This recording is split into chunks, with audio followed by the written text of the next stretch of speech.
Hello everyone, welcome to JNB Vlog. I hope you're all safe. I'm happy na medyo nai-ease na ang mga COVID restrictions sa ngayon. Especially here in Canada, there are some travel exemption for those who are allowed to enter in Canada.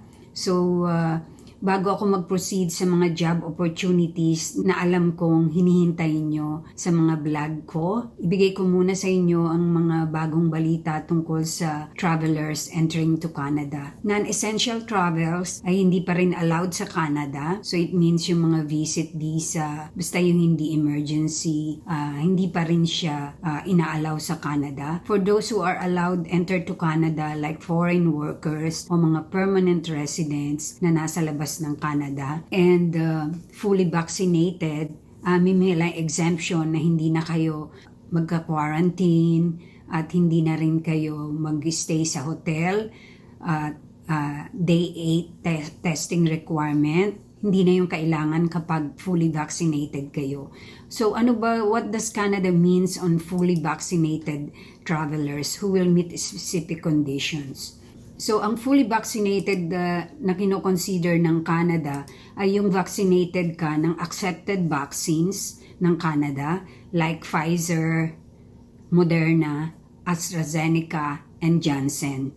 So, yung the rest of other vaccines, kung na-receive nyo yun, mag-undergo pa rin kayo ng quarantine, hotel accommodations, and day 8 testing requirement.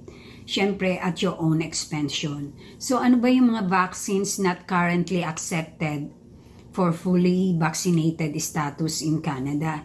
Yun ay ang, isa-isayin ko sa inyo, ang Bharat Biotech, which is Covaxin, CanSino, Gamalaya, the Sputnik, Sinopharm, Sinovac, Vector Institute, and others. So, kung yung vaccine na na-receive nyo kahit second dose na ay wala dun sa Pfizer, Moderna, AstraZeneca, and Janssen, you will still undergo the COVID restrictions requirements of Canada. So, at least, kung yung meron kayo nitong 4 na fully vaccinated, hindi na kanyo kailangan mag-quarantine, hindi nyo na kailangan ang hotel accommodation at magpa-swab test. Basta lang ipakita nyo yung card na fully vaccinated kayo. At before traveling here in Canada, kailangan na-receive nyo yung second dose nyo 14 days prior sa arrival nyo sa Canada. And one more important thing, meron na ngayon silang ArriveCan application where are you going to upload all your information and also about your COVID vaccination. So, bago kayo mag-arrive, kailangan na ipasok nyo doon lahat ang mga information para hindi na magkaroon ng hassle pagdating nyo sa airport. Okay? Marami pa rin ako nare-receive na messages at mga inquiries regarding sa pag-a-apply ng job sa Canada.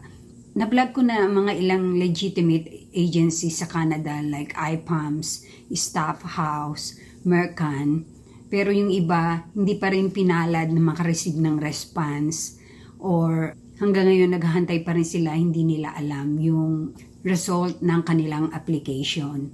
Yung iba kasi agency, kung hindi ka na-consider, maaari ka nilang i-inform. But there are agencies na ahead of time, sinasabi na kagad nila na kung sino lang yung qualified will be contacted.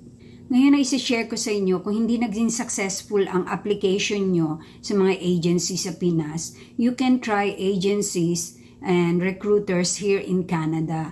But of course, you have to pay them kasi nga, syempre company yun at ang mga recruiters at agencies here in Canada ay pinapalakad ng mga immigration consultants.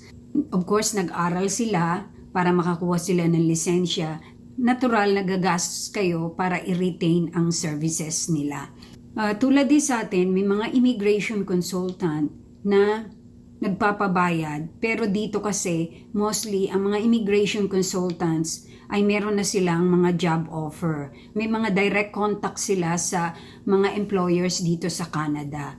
At madali niyong malaman kung legit yung immigration consultants at yung company nila dahil merong isang regulatory body ang Canada na pwede mong ma-check kung may fraud yung mga immigration consultant.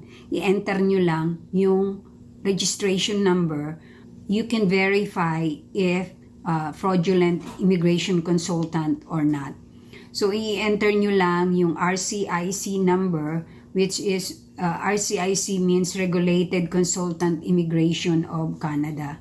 So kung makikita nyo doon kung yung active yung membership ng immigration consultant at siya authorized siya ng immigration and citizenship.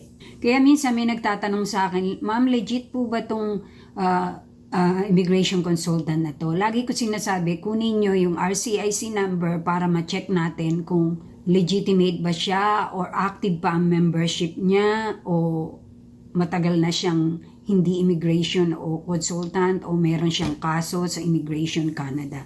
So pumunta tayo dito sa, ituro ko sa inyo kung saan nyo ma-check kung legitimate ang isang immigration consultant dito sa Canada at authorized silang mag-hire ng foreign workers dito sa Canada.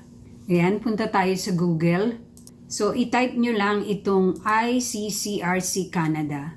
So, ang ICCRC ay Immigration Consultants of Canada Regulatory Council. So, nandyan lahat. Yan, i-click nyo lang yan. Pupunta tayo sa website. Yan, Immigration Consultants of Canada Regulatory Council. Sa taas, makikita nyo na may nakalagay Immigration Fraud. I-click nyo lang yung Verify your Immigration Consultant.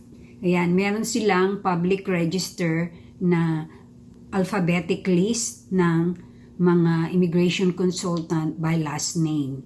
So, i-enter nyo dyan yung last name ng immigration consultant, first name, RCIC number. Pwedeng yung number lang at pag kinlik nyo tong search, lalabas dito sa baba ang status ng immigration consultant na yon. Katulad ng iba, hindi nila alam kung sino ang kadil nilang immigration consultant. So what they need to do is type the company name here or kung merong agent's last name, tapos i-search nila, tapos lalabas din dito ang result. So I'll show you an example later. Okay, now we can go to the agency that I told you is a legitimate agency here in the Philippines, and you can see that there are lots of jobs offered like food counter attendant, food service supervisor, butchers, meat cutters, administrative officers. Pwede nyo i-check out ito if you're interested to try immigration consultant or recruiter dito sa Canada. So the agency na sinasabi ko sa inyo ay ang Work Global Canada. So i-type nyo dito sa Google Work Global Canada. Ayan, sila ang nasa first, recruitment and labor market recruitment. Ito ang kanilang website. Ang address nila ay ayan, sa Newfoundland and Labrador sila. So kapag nakita nyo yan, mostly ang maiisip nyo na ang Newfoundland and Labrador ay province na under sa Atlantic Immigration Pilot Program. So it means lahat ng ma-hire nila through LMIA or permanent resident, for sure na i-apply nila to under AIPP, which is a permanent program of immigration here in Canada. Nakalagay, feature service nila, students, temporary permanent employment opportunities. Nandito ang mga numbers. May mga employers seeking to fill temporary and seasonal positions, food service, tourism, and of course, food service, tourism, and hospitality. Sabi ko sa inyo, mga in-demand jobs sa Canada, yung mga food counter attendants. Ituturo ko sa inyo kung paano kayo makakahanap ng trabaho dito sa Work Global Canada na sila na rin ang magpa-process. But of course guys, syempre gagastos talaga kayo dito. Hindi ko lang alam kung magkano ang, it depends kung ano ang may offer nila sa iyo, kung LMIA or permanent residence agad. Syempre it depends to number of family members pag permanent residency ang singil nila. i-check muna natin kung talagang legit sila. So, itong company na to, global company, meron niyang mga in-house immigration consultant. Yun ang hahanapin natin ngayon. Registry number ng immigration consultant nila. Sandali, magkakape muna ako.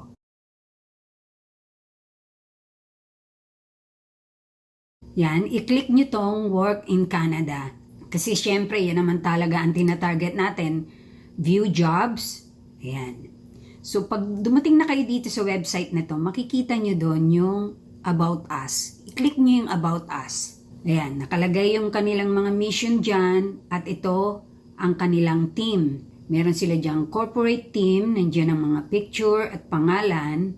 So, isa sa corporate team nila ay si recruitment officer nila ay Filipino, si Catherine Salvador. Tapos isa rin tong Pinoy, si Sander Jan Mangubat, HR and Admin Officer. Sa baba, ito ang mga in-house immigration consultants nila. Ayan. So, pag kinlik mo to, halimbawa si Yvonne Myers, wala siyang RCIC number na nakalagay sa information nila. But don't worry guys, ma-check natin yan. So, kunin lang natin pangalan niya, Yvonne Myers. Tapos, punta tayo dito sa website nga ng ICRC. So, itatype lang natin yung pangalan na dyan. Myers, Yvonne, and search. Ayan, makikita nyo, active yung status niya as immigration consultant. Ayan yung consultant ID niya, R509496. So it means legit siyang immigration consultant na nagtatrabaho sa Work Global Canada. Ano ba ang importance kung malaman mong legit o hindi? Kasi pag nag-transact ka sa kanila, at least meron kang habol, marereklamo nyo sila dito sa Council ng Immigration Consultant dito sa Canada. Umana pa tayo ng isa na immigration consultant. Ito, si Salamatu Bello. So, i-type mo lang, last name, Bello, Salamatu. Yan, i-click lang ang search. Lalabas siya, active. Ayan yung consultant identification niya. So, malalaman nyo talaga na legit itong company at immigration consultant na naghahanap ng foreign workers. So, punta na tayo sa jobs. Ayan ang jobs. Click nyo ang jobs sa taas. Guys, ito ang mga jobs na sinasabi ko na pwede nyong applyan, ay bagong upload. Lahat to sa Newfoundland and Labrador. Kasi itong immigration consultant, itong agency na to ay naka-base sa Newfoundland and Labrador. Kaya malaki ang chance nyo na ma-permanent resident kahit na LMIA lang munang i-offer sa inyo dahil ang Newfoundland and Labrador ay isa sa mga provinces na designated for Atlantic Immigration Pilot Program. So, nail care technician. So, pag kinlik nyo yung nail care technician, lalabas dyan ang vacancy required to. Nandyan din ang salary, 40 hours a week. So, it means full-time. Ito ang mga experiences na kailangan nila. High school graduate, experience as an asset. So, i-click nyo lang yung apply. But guys, bago nga pala kayo makapag-submit dito ng application sa Work Global Canada, you need to register first. I-click nyo lang yung registration. Diyan, welcome applicant. Yan. Tsaka nyo isa-submit bago kayo makapag-submit ng resume. So, balik tayo sa jobs. So, ayan, ang daming food counter attendant, food service supervisor. By the way, pag nag-apply kayo dito, nag-register na kayo, tapos nag-submit kayo ng resume nyo, i-email naman nila kayo kagad na before kayo interviewin, hihingi nila muna ang mga certificate of employment nyo for the last 10 years. Kasi syempre, they just wanted to make sure na meron ka talaga yung experience na required para sa position na to. At tulad nga ng sinasabi ko sa inyo guys, wag nyo i-expect na libre ito kasi syempre, saan ba naman sila kukuha ng pasweldo nila sa mga team nila at sa mga immigration consultant nila kung hindi sila mag-a-ask ng fee bayad para sa process na ginagawa nila. Siyempre, you have to retain their services.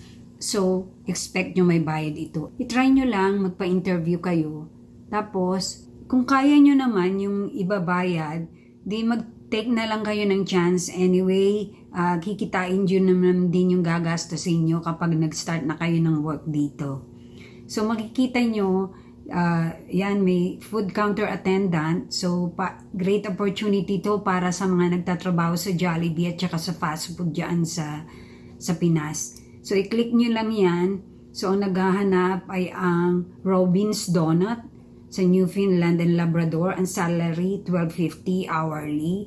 English, high school graduate. And i-click nyo lang yung apply now.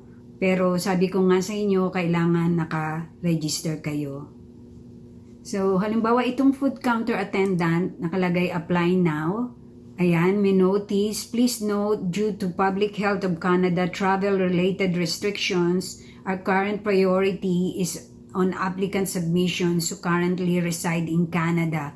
Applicant submissions who reside outside of Canada can still submit but will be pulled for review at a later date. So there's nothing wrong with that. Tulad ng sinabi ko sa inyo, itong food counter attendant, LMIA to, at ang priority nila muna, may offer ang job sa Canadian citizens at permanent residents. Pero kung wala ngang mag-apply, dun nga pumapasok ang foreign workers dahil walang nag-apply, pwede silang mag-hire through LMIA. So guys, makikita nyo ang dami dyan. No? Next is food service supervisor. Ang naghahanap, Mary Brown's Famous Chicken and Tatters. So, yung mga nagtatrabaho sa Kentucky, pwede rin dyan. Yan, no? For 30 to 40 hours. 3 years to less than 5 years ang required na experience. Yan, food service supervisor, food counter attendant, meron din silang general laborer manufacturing. Malamang ito sa pabrika ito. $12.50, sort, pack, crate, package materials and products. Tama nga, sa pabrika nga. Meron silang floral designer sa New Brunswick, which is also a province under Atlantic Immigration. Yan, dentist, administrative officer, they even looking for immigration consultant sa company nila, Work Global. Truck driver, food counter attendant, baker, line cook, kitchen helper sa Boston Pizza.